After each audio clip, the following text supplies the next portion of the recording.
Para putra kang tansah ngambah laku, kang oyak bebener ora mung saka buku, ananging saka rasa kang rembes, saka pawartos leluhur, saka angin, saka sepi, saka tetesing banyu ing watu. Saiki caksana kawula panyandra mbabar rasa kris putut kembar pamor beras mutah.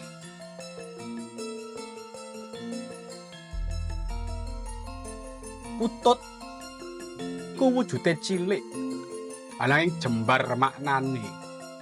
Wong kang wis nyuda karep, nyuda bungah, nyuda duka. Putut iku pralambang kawicaksanan kang wis ngendhaleni hawa lan nafsu.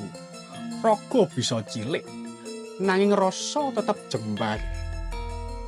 Putut dudu budak, nanging guru kang nyumrepi kanthi meneng. Kembar dudu loro kang kepisah, ananging loro kang sawiji.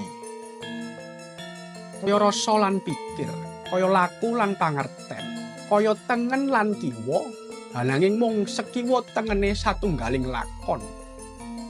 Kembar iku keseimbangan, tandha menawa kawicaksanan tanpa kahanan ora bisa urip, lan urip tanpa rasa ora bakal tekan tuwa ing jiwa.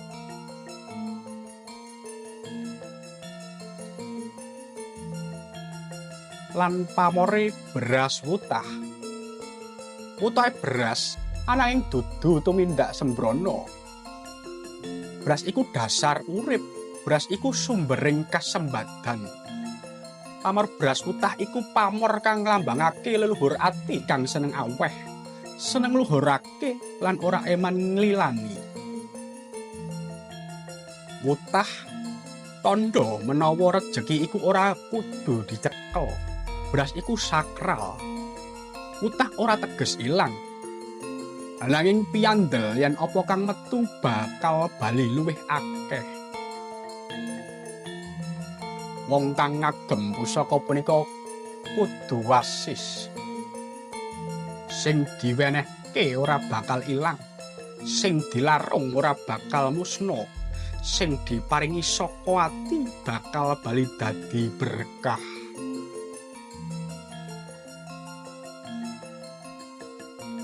Kris pamor beras wutah iku kagungan jiwa padhang. Wong kang migunakake kudu nduweni rasa welas tanpa pamrih, kudu wani nampa lan luwih wani paring.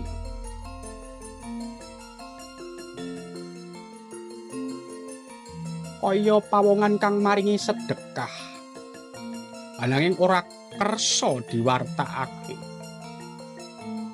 Pusaka punika ora kanggo kaprajuritan, ananging kanggo kesejatean. Ora kanggo andaga, nanging kanggo ngingkupi sesrawungan urip kanthi ketulusan.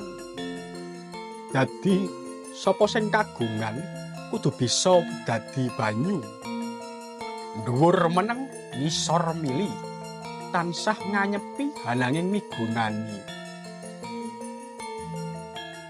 Sira para kang wis weruh, aja mung ndeleng beras saka wujute, nanging saka sejatining berkah kang didelikake.